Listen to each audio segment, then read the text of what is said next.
Hello everyone, this is Serious Trivia, and welcome to Level Up Your Gameplay, a sponsored series by Creative Assembly designed to help players looking to move up to higher difficulties in the Warhammer 3 Realm of Chaos campaign.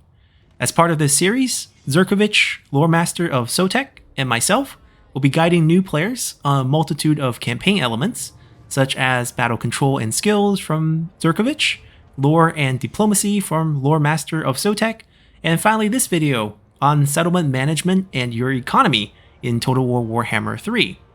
For clarity, we all decided to use Kislev for this guide series, and while every faction in the game will play differently, there are core elements from each of these guides that you can apply to your games in the future, no matter the faction.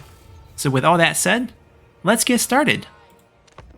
Now your economy in Warhammer 3 is the lifeblood of your armies, as unit upkeep is your only reoccurring expense in the game. And as you move up in difficulty, this upkeep cost will continue to rise as the supply line mechanic in the game makes each additional army more expensive, going from 1% for each additional army on lower difficulties, all the way up to 4% on legendary difficulty. Therefore, to combat this additional expense, you can be either more efficient with less armies, thus reducing your cost, or utilizing diplomacy to win over allies and secure trade routes, or simply by building your settlements better to acquire more tax income, which is the topic of this guide. And at a basic level, I'm sure everyone already knows the standard build order for almost all factions in Total War Warhammer games, which are growth buildings, then income buildings, and finally military buildings. And the rationale behind this is quite simple. Since the settlement's building slots are limited by the level of the settlement, so in order to build more buildings and gain access to higher level buildings, one must first acquire a population surplus from growth before using the said population surplus to level up your main settlement building. Then, with your steady source of growth in place, your main focus then shifts towards income, as taxation from your settlements will make up the majority of your income in the game. Even if you end up acquiring numerous trade agreements through diplomacy, your actual tariff income from these trade will be determined by the resource buildings within your settlements. So arguably, the main purpose of your settlements is income generation. And the only reason we don't go for income buildings first is because growth are needed to gain the population surplus, to level up your settlements, to gain access to higher level income buildings which are more efficient, and to give you more building slots in case you have multiple income buildings that you can build. And by this same logic, once your settlement is fully upgraded and constructed, growth and population surplus no longer serve any purpose, and these buildings can be demolished to make space for more appropriate late game buildings. And typically these late game buildings are higher level military buildings or special landmark buildings that are only available in set locations on the map for every faction. So armed with this basic build order, let's hop back into our game at a later stage to look at Kislev's faction to see how to apply this to their settlements. Now the first thing we have to know about Kislev is how their native land is designed in the game. At the top, there are three key cities of Kislev, Prague, and Erengrad. And these cities are single settlement provinces where the city has 10 building slots, which is 2 more than the usual capital building for most factions in the game. And to counteract this, all the other native provinces such as the Eastern Oblast here will not have a provincial capital. Instead, it will have four slot county buildings that only level up to tier 3, which restricts you from advanced buildings. Of course, you could expand out of Kislev's starting location and their native land. You can go south to Empire's territory or even go west. You can push north into the slightly colder climates, which you are perfectly suitable for. As long as you stay south of the Frozen Sea and the Kraken Sea, you'll be fine. Or you can even push east into the mountains, which you're also suitable for. So Kislevs are pretty hardy people, and you have a lot of choices for your expansion, and thus you can acquire some regular provinces from especially the Empire factions in the south if you choose to do so. But for the purpose of this guide, we'll focus on the native Kislev land and look at what makes them unique, starting with 3 key cities. Looking at Prague here, or Kislev first, we'll look at Prague eventually. You can see that I have 3 buildings set up already. We're approaching tier 3, and we're following what we have said with our build orders. We look for a growth building first. There are actually 2 options. There is the Ungol district, which is growth plus recruitment cost discount, leading to some faction-wide bonuses as well. Or you can have the Guild district, which is growth plus construction cost discount, including some construction time discount locally and some cost discount faction-wide. Both give the same exact growth, and you could build both if you want, but that's probably overkill. As we mentioned, in the late game, once you have leveled up your settlement, you no longer need population surplus, and growth is really redundant, and you should just demolish them then to make room for perhaps defensive buildings or advanced military buildings or landmark buildings, which exist in all 3 major cities for Kislev. But for the purpose of the early game, especially on higher difficulty, I highly recommend the construction cost discount from the Guild district. The rationale is pretty straightforward. Although both of these discounts are one-time expenses, construction and recruitment, construction leads to an asset for you. So building an income building will provide you money every turn, while recruiting a unit will give you expense, a liability, as every turn you have to pay the upkeep for that unit, even though you got a nice discount on the recruitment. And this is definitely a problem, especially with the higher supply line mechanic on legendary difficulty, as it forces you to do more with less. So compared to lower difficulty, you're going to be recruiting less units and less armies. So going for the construction cost discount is definitely the way to go. Then after we have our growth set up, we go for income, and it's very straightforward. There is only one building in the main 3 cities that provide income, and that is the trade district here.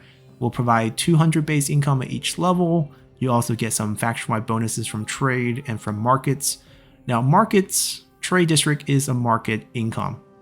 Conversely, there's also farm income, as you can see from our resource here, which provides fur. There is a farm income bonus. There is no farm in the major cities, but all the minor settlements in the other provinces have farm income, which we'll take a look at very soon. And this is going to be a trend for all the resource buildings for Kislev. Unlike certain factions, say Grand Cafe, there is no base income on any of these resource buildings. You get the same resource, but instead of base income, you would get some sort of recruitment discount for certain types of unit, and these faction-wide bonuses. Here we have income from farm. If we move on to Prague, we actually have a marble, which gives construction cost discount for province capitals and settlement buildings.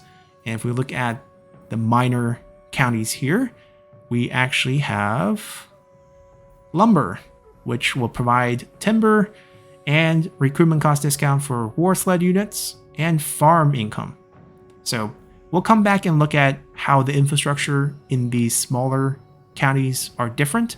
We'll return to Kislev first to finish our discussion. As we have our income finish, we consider resource buildings income buildings, as it does have an impact. And these resources you see for marble and timber are used as tariff in trade. It will increase your trade value. There's other places where you can find resource in Kislev faction, which is pretty interesting. For their advanced military buildings, not only do they unlock units, they also provide resources, fur in this case, for the animal den.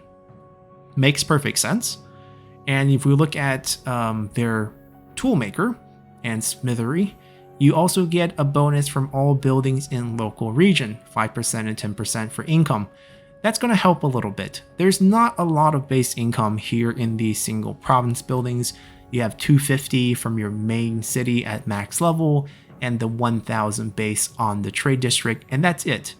There's a lot of multipliers and they do add up, but the base value is maxed out at 1250.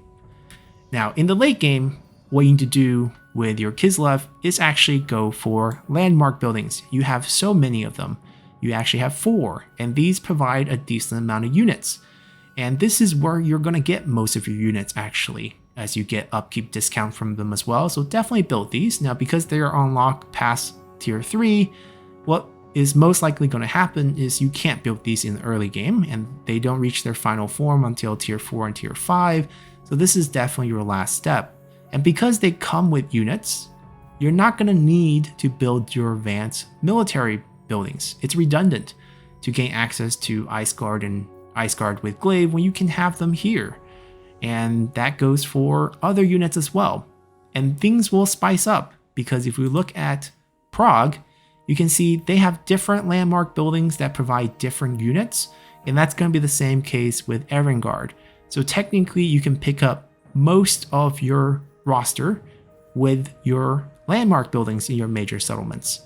You still need, or probably want, to build the toolmaker. You get some units that are not currently available, and you get an income boost.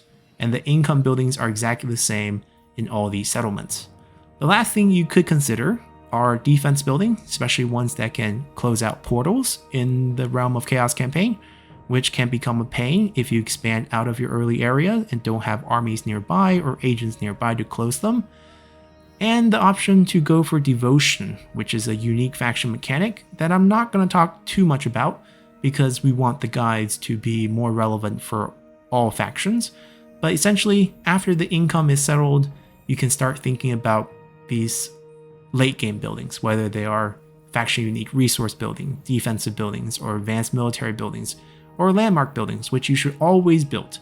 So reserve the spots for them and figure out what else you need beyond your basic income setup. And always remember, once you have it reaching tier 5, you can demolish your growth building. Although you might want to finish all the other buildings as well to take advantage of their nice construction cost discount.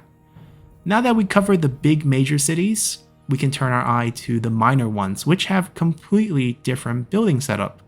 So in this case, our growth building is also our income building, the farm.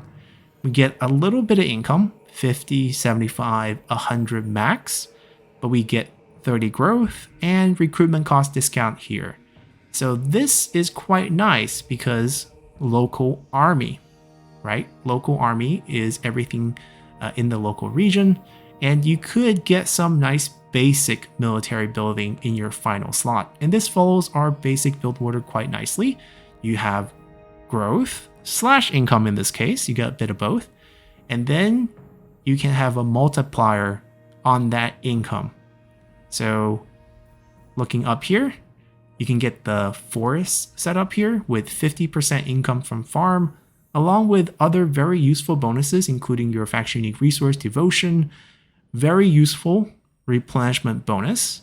Now the key thing is local regions different from local army. Local regions, the whole province, it will add up so that your farm will get a lot of bonus from these income.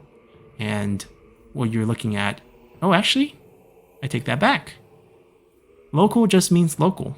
It's not province wide, because we actually have, I believe, 2 of these. Yes. So you can see they're different. You can see exactly what's getting boosted. So 29% here, 25 from this, just like how this one's 14%, and we have 10% from this. The other 4%, I believe, is from the faction-wide resource giving 4% to all farm. So technically the income's not going to be a lot. It's 100 plus 50%, right? 150. Where you actually get raw income the most comes from markets. It goes from 100 all the way to 200. Sure, doesn't seem like a lot, but it's double your farm, and there's still those faction-wide materials that can boost your market income from the buildings we saw in the major cities. So depending on how you have this set up, you can go for an all farm setup, which gives you a lot of devotion on top of that, plus corruption reduction, which is typically my go-to build for Kislev. But you can also go for a market setup as well. This can be your third building if you feel like you don't need military in this province. Obviously, you'd be stuck recruiting only the basic Corsairs, as that's your only available unit. Or you can switch things up. You can build a market in a few of them, Obviously, it would not be an option in Volksgrad, as you will definitely be building the resource building in your third slot. But for the others, you have the option of putting in one defensive protection building somewhere in the province, and you could opt for one basic military. So for example, if you're going for infantry, you might want to slot this in. You could also go for an income boost, but it's less valuable here.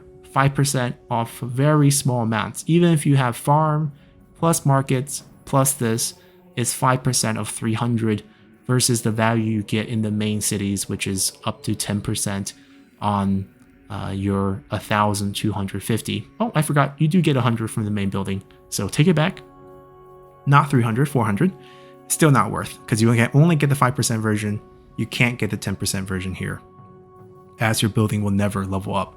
So why do we have these? Well, because if you go expand out beyond Kislev's land, you could get a provincial capital, and you could get something that goes to tier 5 where you can build these buildings. So those are all the options you have, and that pretty much explains how you want to build.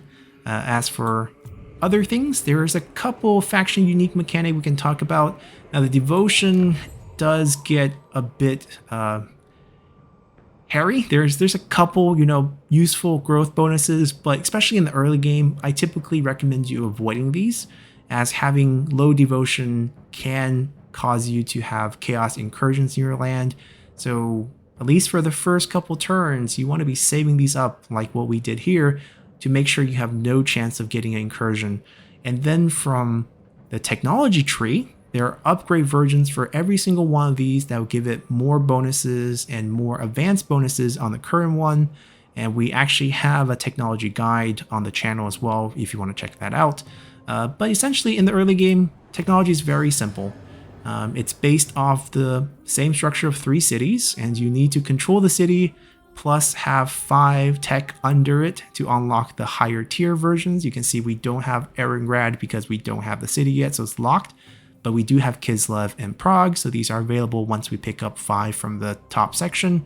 And the land is available in case you don't have any of the 3 major cities in the beginning, so that you can work your way down to each 3 until you get the final tier. Early game tech, cold storage, 2% replenishment plus 10 growth, and convalescence, which is 3% casualty replenishment plus 5 growth. These two basically have growth and replenishment, which are both very useful stuff for your campaign, for battles, and for leveling up your settlements. Then beyond that, it's really up to you. I'm currently trying to path down for more movement, which is very useful. So I ended up getting a bonus for the early Korsar units, which makes up the bulk of my army because they're cheap and efficient. Reducing cost oftentimes is a very important factor as well. And then finally, another faction unique mechanic is for every 2 full provinces you have, you get an Ataman, which is similar to administrators to take care of one of your province, and they will provide different bonuses. You always have a choice from 4. They're a bit randomized, but obviously from an income perspective, you're looking for income percentage boost. You're looking for growth. Now, where are they better placed? Are they better at the 4 county with each 4 building slots, or the main settlement? Well, it's really based on total base income, right? 1,250 here. And we mentioned if you go with market plus farm plus main settlement, it can go up to 400 per county, and you have 4 of them, so it could go to 1,600, but it's unlikely, right? We're not going to have market in the place with the timber, and we're not going to have market if you want to build a protection building, and if you want to build a military building. So it could potentially just be about 800 base income if you just go with the farm and the main settlement. So it's probably better to go in one of your major cities as well, and the growth is going to have more value because you have to go all the way to tier 5, and the faster you can get there, the faster you can get the higher tier landmark buildings. So that's definitely a better option, especially if you're looking for income boost and growth boost, which is typically my favorite. Now, if money's not an issue, as you know, you're doing great with your 1 army early on, expanding quite nicely, have a lot of land, have a lot of income, and you need to take care of your land, you're worried about corruption, you worry about control, those are great options as well. And you can see they will have events that will give them different skill level up as you move forth. So not going to dive too deep about it, as this is only available for Kislev. But essentially, you should learn what faction unique mechanic you have and see how that impacts your economy, how you can speed up your early game growth, how you can expand on your income, whether through getting more base or getting better multipliers. And then finally, look for where you can efficiently place your military building and where you want to have a recruitment center, as region-bounded recruitment is a thing in Warhammer series. And you do have to plan out locations where you can pick up units and also limit increases for your heroes. Patriarchs are very strong, and if you're playing Kislev, you could spam Patriarchs quite efficiently, so you might be looking for more buildings that can give you more Patriarchs, which include the devotion building chain here in infrastructure, which we brushed over as sort of an extra building. And it's not really an infrastructure building. This is really similar to a military building or others building that you can look at after you get your basic growth and income set up. So that's going to do it for us here. Hopefully you guys enjoy this guide, and definitely go check out the other two guides by Zerkovich and Lore Master of Sotek. So until then, bye!